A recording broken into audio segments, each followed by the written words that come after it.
Hi, this is Dennis with Second Chance Tackle. My friend Emma over at Linkifun sent me a product for a demo, and it's one that I'm kind of interested in because it's one of these things that just deals with one of life's little petty annoyances, if you will. But I think it's one that maybe more than just myself are interested in, and so I thought I would share that with you.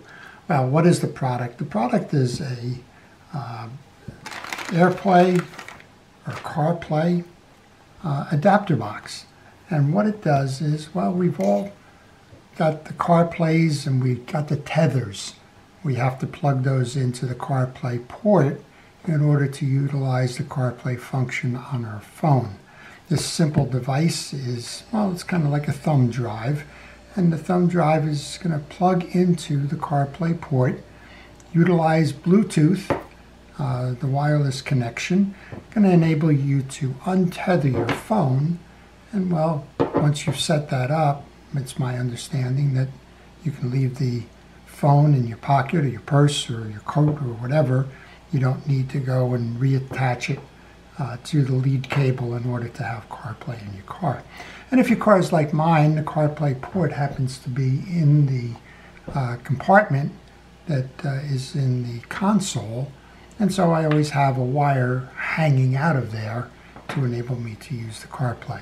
This will enable the wireless connection, and well, when it does that, it's going to free up that phone, and you don't have to worry about maybe running into a store or something, leaving your phone in the car because you don't want to disconnect it, or maybe perhaps you forgot to disconnect it.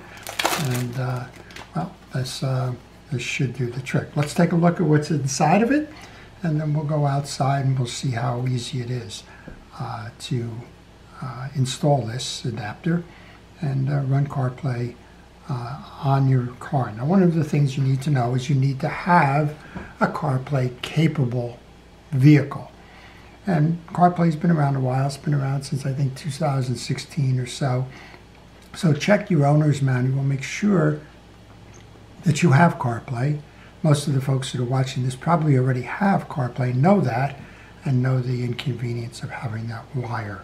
So if you have that, if you've identified where your port is for your connection to your vehicle, then this should be a relatively easy setup. We're going to find out in just a few moments. All right, this is the box. It says it's colorful. You can change colors on the display. It's simply a plug-in. It's small.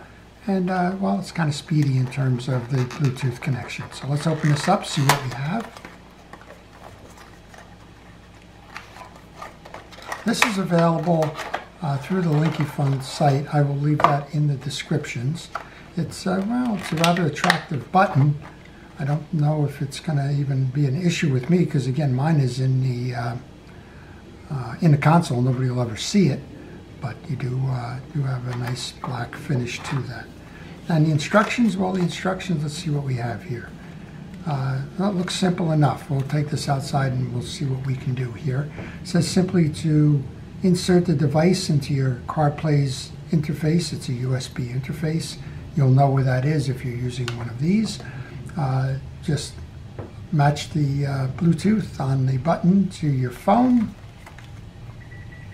After you make the successful connection, it'll come out and ask you to confirm the interface, and then you're on your way. So let's see if it's that easy or not. All right, we'll take this out to the car and we'll give it a try and see what we find out.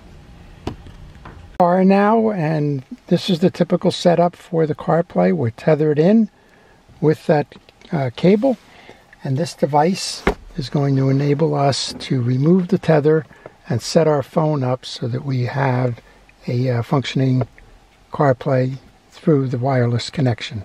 So first thing we'll do is we will remove the tether, and then we will take our device, the Linkifun,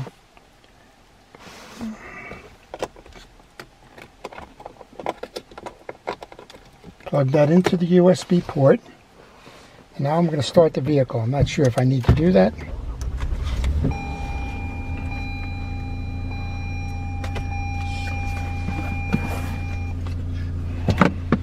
Okay, then let's follow the instructions then. The next instruction says, once you've loaded it into your port, bring your phone over into the Bluetooth settings.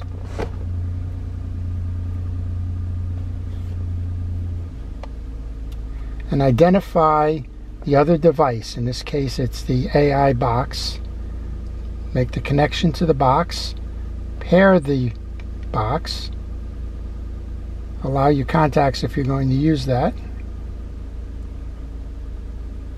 And then it says use CarPlay with that device. Use your CarPlay. And then up on my screen, I now have the CarPlay.